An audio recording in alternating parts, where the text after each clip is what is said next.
ଜୟ ଶ୍ରୀରାମ ବନ୍ଧୁଗଣ। କ'ଣ ଆପଣମାନେ ଜାଣିଛନ୍ତି ଦଶରଥ ଯେ ଅଯୋଧ୍ୟାର ମହାନ ବୀର, ରଘୁବଂଶର ମହାନ ଯୋଦ୍ଧା ପ୍ରଭୁ ଶ୍ରୀରାମଙ୍କର ପିତା, ତାଙ୍କର ମୃତ୍ୟୁ କେମିତି ହେଇଥିଲା?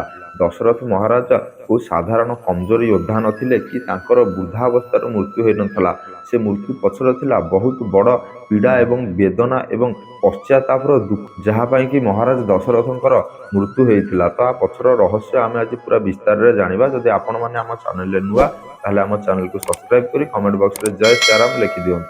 ଯୁବା ଅବସ୍ଥାର ଭୁଲ ବୃଦ୍ଧା ସମୟରେ ପୀଡ଼ା, ବେଦନା ଏବଂ ମୃତ୍ୟୁର କାରଣ ହେଇଗଲା। ଏ ନିୟତିର ବିଡ଼ମ୍ବନା ହଉ କି ପ୍ରଭୁ ଦଶରଥଙ୍କର କର୍ମଫଳ ହଉ, ଯାହା ବି ହଉ, ଆମକୁ ସେଇ ଭୁଲ ପାଇଁ ହିଁ ପ୍ରଭୁ ଶ୍ରୀରାମ ମିଳିଲେ। ଯଦି ହୁଏତ ସେଇ ଭୁଲ ଦଶରଥ ତାଙ୍କ ଯୁବା ସମୟରେ ନ କରିଥାନ୍ତେ, ତାହେଲେ ପ୍ରଭୁ ଶ୍ରୀରାମଙ୍କର ବନବାସ ହେଇନଥାନ୍ତା, ନା ପ୍ରଭୁ ଶ୍ରୀରାମ ରାମରୁ ଭଗବାନ ରାମ ହେଇନଥାନ୍ତେ।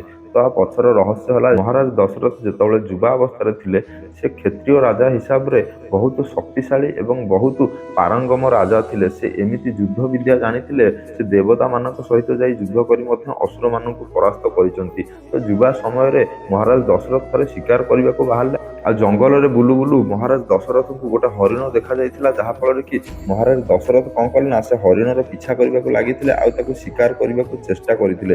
କିନ୍ତୁ ମହାରାଜ ଦଶରଥ ବାରମ୍ବାର ସେ ଚେଷ୍ଟାରେ ବିଫଳ ହେଉଥିବା କାରଣରୁ ମହାରାଜ ଦଶରଥ କ'ଣ କଲେ ନା, ଶବ୍ଦଭେଦୀ ବାଣ ମାରିଲେ ସେ ହରିଣ ଉପରୁ। କିନ୍ତୁ ମହାରାଜ ଦଶରଥଙ୍କର ସେ ଶବ୍ଦଭେଦୀ ବାଣ ହରିଣ ଠେଇଁ ନ ଲାଗି ନଈ ପାଖେ ଶ୍ରବଣ କୁମାର, ଯିଏ ତାଙ୍କ ବୃଦ୍ଧ ମାତା ପିତା, ଅନ୍ଧ ମାତା ପିତାଙ୍କୁ ନେଇ ତୀର୍ଥଯାତ୍ରାରେ ବାହାରିଥିଲେ, ତାଙ୍କ ଛାତିରେ ଲାଗିଥିଲା। ସେ ତାଙ୍କ ବୃଦ୍ଧ ମାତା ପିତାଙ୍କ ପାଇଁ ଜଳ ଆଣିବା ପାଇଁ ନଈକି ଆସିଥିବା ସମୟରେ ହିଁ ଯେତେବେଳେ ତାଙ୍କ ଛାତିରେ ଯାଇକି ଦଶରଥଙ୍କର ଲାଗିଥିଲା ଶବ୍ଦଭେଦୀ ବାଣ। କିନ୍ତୁ ଶ୍ରବଣ କୁମାରଙ୍କ ଚିତ୍କାର ଶୁଣିକି ଦଶରଥ ଜାଣିଥିଲେ ଯେ ଏ ବାଣଟି ହରିଣ ଠେଇଁ ନୁହଁ, କୋଉ ମନୁଷ୍ୟ ଠେଇଁ ଲାଗିଛି। ଯେତେବେଳେ ମହାରାଜ ଦଶରଥ ଯାଇକରି ଶ୍ରବଣ କୁମାରଙ୍କ ପାଖରେ ପହଞ୍ଚନ୍ତି, ତ ଦେଖନ୍ତି କି ଶ୍ରବଣ କୁମାରଙ୍କ ଛାତିରେ ଶବ୍ଦଭେଦୀ ବାଣଟି ଯାଇ ଲାଗିଛି। ଆଉ ଦଶରଥ ମହାରାଜ ବହୁତ ପସ୍ତାନ୍ତି ଯେ ମୋ ଦ୍ୱାରା ଇଏ କ'ଣ ଭୁଲ ହେଇଗଲା। ସେଇଠି ମହାରାଜ ଦଶରଥକୁ ଶ୍ରବଣ କୁମାର କୁହନ୍ତି କି, ମହାରାଜ, ମୁଁ ମୋର ଅନ୍ଧ ମାତା ପିତାଙ୍କୁ ନେଇ ତୀର୍ଥ କରିବାକୁ ବାହାରିଥିଲି, ମୋ ମାତା ପିତାଙ୍କୁ ପ୍ରଭୁଙ୍କ ଦର୍ଶନ କରିବାକୁ ବାହାରିଥିଲି, ଯାହାଫଳରେ କି ଆପଣଙ୍କ ବାଣ ଆସି ମୋ ଦେହରେ ଲାଗିଲା। ଆଉ ମୋ ମାତା ପିତା ବହୁତ ଶୋଷିଲା ଅଛନ୍ତି, ତାଙ୍କୁ ବହୁତ ଶୋଷ ଲାଗୁଛି, ମୁଁ ତାଙ୍କ ପାଇଁ ପାଣି ଆଣିବା ପାଇଁ ଆସିଥିଲି। ତ ମହାରାଜ ଦଶରଥ ଏଇ କଥା ଶୁଣୁ ଶୁଣୁ ଏତିକି କହୁ କହୁ ଶ୍ରବଣ କୁମାର ତାଙ୍କର ସେଇଠି ପ୍ରାଣ ଚାଲି ଯାଇଥିଲା, ଯାହାଫଳରେ କି ଦଶରଥ ମହାରାଜ ସେଇଠି ବହୁତ ମନ ଦୁଃଖ କରିଥିଲେ। ଆଉ ସେ ଜଳ ପାତ୍ରଟିକି ନେଇ ତୁରନ୍ତ ଯାଇଥିଲେ ଶ୍ରବଣ କୁମାରଙ୍କ ଅନ୍ଧ ମାତା ପିତାଙ୍କ ପାଖକୁ। ଆଉ ଶ୍ରବଣ କୁମାରଙ୍କ ଅନ୍ଧ ମାତା ପିତାଙ୍କ ପାଖରେ ଯେତେବେଳେ ମହାରାଜ ଦଶରଥ ଯାଇ ପହଞ୍ଚିଲେ ଏବଂ ତାଙ୍କୁ ସବୁ ଘଟଣାକ୍ରମ କହିଦେଲେ, ଏବଂ ସେ କଥା ଶୁଣି ସେ ବୃଦ୍ଧ ମାତା ପିତା ଶ୍ରବଣ କୁମାରଙ୍କର ବହୁତ ଭାଙ୍ଗି ପଡ଼ିଥିଲେ। ଆଉ ଏତେ ଦୁଃଖ ବରଦାସ୍ତ ନ କରିପାରିଥିବା କାରଣରୁ ସେଇଠି ଶ୍ରବଣ କୁମାରଙ୍କ ମାତା ସେଇଠି ମୃତ୍ୟୁବରଣ କରିଥିଲେ। ଆଉ ଏ ଦୁଃଖ ଦେଖି ଶ୍ରବଣ କୁମାରଙ୍କ ପିତା ସେଇଠି ମହାରାଜ ଦଶରଥଙ୍କୁ ଅଭିଶାପ ଦେଇଥିଲେ କି, ଯେମିତି ଆଜି ଆମର ପୁତ୍ର ବିୟୋଗର ପୀଡ଼ାରେ ଆମେ ଆଜି ମୃତ୍ୟୁବରଣ କରୁଛୁ, ସେମିତି ତୁମକୁ ମଧ୍ୟ ଦିନେ ପୁତ୍ର ବିୟୋଗର ପୀଡ଼ାକୁ ତୁମକୁ ସହିବାକୁ ପଡ଼ିବ, ଆଉ ସେଇ ବେଦନା ପୀଡ଼ାରେ ତୁମର ମୃତ୍ୟୁ ହେବ। ଯାହାଫଳରେ କି ଏକଥା ଶ୍ରବଣ କୁମାରଙ୍କ ପିତା କହିସାରି ସେଇଠି ତାଙ୍କର ମୃତ୍ୟୁ ହୋଇଯାଇଥିଲା। ଆଉ ସେଇଠି ଦଶରଥ କ'ଣ କରିଥିଲେ ନା, ଦୁଃଖରେ ସେ ଅଭିଶାପକୁ ନେଇକିରି ସେ ଘରକୁ ଫେରିଥିଲେ ରାଜମହଲକୁ। ଆଉ ସେ ଦୁଃଖ ଏମିତି ଦଶରଥଙ୍କ ଜୀବନରେ ଲାଗି ରହିଥିଲା। ଏମିତି ସମୟ ବିତିଲା, ବର୍ଷ ପରେ ବର୍ଷ ବିତିଲା। ମହାରାଜ ଦଶରଥଙ୍କର 4 ପୁତ୍ର ହେଲେ, ପ୍ରଭୁ ଶ୍ରୀରାମ, ଲକ୍ଷ୍ମଣ, ଭରତ ଏବଂ ଶତ୍ରୁଘ୍ନ। ସେମାନେ ମଧ୍ୟ ଗୁରୁକୁଳକୁ ଯାଇ ବଡ଼ ହେଲେ।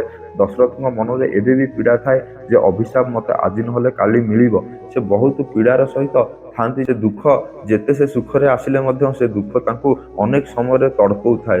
ଏମିତି ସମୟ ଆସିଲା, ମହାରାଜ ଦଶରଥଙ୍କୁ ଏ ପୀଡ଼ାରୁ ମୁକ୍ତ କରିବା ପାଇଁ ଋଷି ବଶିଷ୍ଠ ପ୍ରଭୁ ଶ୍ରୀରାମଙ୍କୁ ରାଜା କରିବାର ଉପଦେଶ ଦେଲେ, ଯାହାଫଳରେ କି ମହାରାଜ ଦଶରଥ ସାଙ୍ଗେ ସାଙ୍ଗେ ରାଜି ହେଇଯାଇଥିଲା। ଆଉ ଇଏ ତ ବଡ଼ ଖୁସିର କଥା ଯେ ରାଜା ହେଲା ପରେ ଆଉ ପ୍ରଭୁ ଶ୍ରୀରାମଙ୍କୁ ରାଜ୍ୟ ଛାଡ଼ି କୁଆଡ଼େ ଯିବାକୁ ପଡ଼ିବନି। ତ ଯେତେବେଳେ ଯୋଉ ଦିନ ପ୍ରଭୁ ଶ୍ରୀରାମ ରାଜା ହେବେ, ସେଇଦିନ ରାତିରେ ମାତା କୈକେୟୀଙ୍କୁ ଦଶରଥ ବଚନ ଦେଇଥିବା କାରଣରୁ ସେଇ ଦିନ ରାତିରେ ହିଁ କୈକେୟୀ କ'ଣ କରିଥିଲେ ନା, ଦଶରଥଙ୍କୁ ବଚନ ମାଗିଥିଲେ ଯେ ରାମ ଯିବେ 14 ବର୍ଷ ବନବାସ, ଆଉ ଭରତ ହେବେ ଅଯୋଧ୍ୟାର ରାଜା। ଯାହାଫଳରେ କି ସେଇଠି ଦଶରଥ କୈକେୟୀଙ୍କୁ ମନା କରିଥିଲେ କି, ମୁଁ ମୋ ପ୍ରାଣକୁ ମୋର ରାମକୁ ଛାଡ଼ି ମୁଁ ବଞ୍ଚିପାରିବି ନାହିଁ, ତୁମେ ଏଭଳି ବଚନ ମୋତେ ମାଗ ନାହିଁ। ମୁଁ ତୁମକୁ ବଚନ ଦେଇଛି ସତ, ତୁମର ଇଚ୍ଛା ପୂର୍ତ୍ତି କରିବି, କିନ୍ତୁ ଏ ବଚନ ମୁଁ ପୁରା କରିପାରିବି ନାହିଁ। କିନ୍ତୁ ଦଶରଥ ସେଇଠି ମନା କରିଦେଇଥିଲେ ଯେ ମୋର ବଚନ ପଛ ଭାଙ୍ଗିଯାଉ, କିନ୍ତୁ ମୁଁ ମୋର ପ୍ରାଣକୁ ଛାଡ଼ିପାରିବି ନାହିଁ। ସେଇଠି ପ୍ରଭୁ ଶ୍ରୀରାମ ଆସି ଦଶରଥଙ୍କୁ ସାନ୍ତ୍ୱନା ଦେଇଥିଲେ ଆଉ କହିଥିଲେ କି, ରଘୁବଂଶରେ ତ ଇଏ ପ୍ରଥା ରହିଆସିଛି ଯେ ପ୍ରାଣ ଯାଏ ଲେକିନ୍ ବଚନ ନା ଯାଏ, ସେଥିପାଇଁ ମୋତେ ଆପଣଙ୍କ ବଚନ ଲିଭେଇବାକୁ ହିଁ ପଡ଼ିବ। ଯାହାଫଳରେ କି ପ୍ରଭୁ ଶ୍ରୀରାମ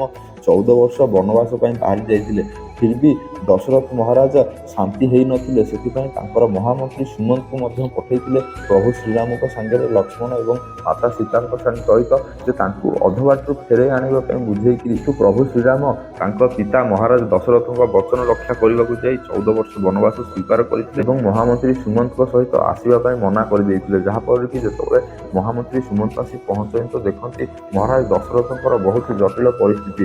ସେ ଶେଯରେ ଶୋଇଛନ୍ତି, ସେ କେବଳ ରାମ ରାମ ହିଁ ଡାକୁଛନ୍ତି, କାହିଁକି ନା ମହାରାଜ ଦଶରଥଙ୍କୁ ସବୁଠାରୁ ପ୍ରିୟ ଥିଲେ ପ୍ରଭୁ ଶ୍ରୀରାମ। ସେଥିପାଇଁ ପ୍ରଭୁ ଶ୍ରୀରାମଙ୍କ ନାମ କେବଳ ଦଉଥାନ୍ତି ଆଉ ଗୋଟିଏ ଧାରା ଲଗେଇଥାନ୍ତି, କେତେବେଳେ ମହାମନ୍ତ୍ରୀ ସୁମନ୍ତ ଆସିବେ ଆଉ ମୋର ରାମକୁ ଆଣିକିରି ଆସିବେ। ହେଲେ ପ୍ରଭୁ ଶ୍ରୀରାମ ଯେତେବେଳେ ଆସିନାହାନ୍ତି ସୁମନ୍ତଙ୍କ ସାଙ୍ଗରେ, ଯେତେବେଳେ ମହାରାଜ ଦଶରଥ ଦେଖନ୍ତି ତ ସେ ବଡ଼ ବ୍ୟତିବ୍ୟସ୍ତ ହେଇଗଲେ ଆଉ ବହୁତ ଦୁଃଖ ପ୍ରକାଶ କଲେ।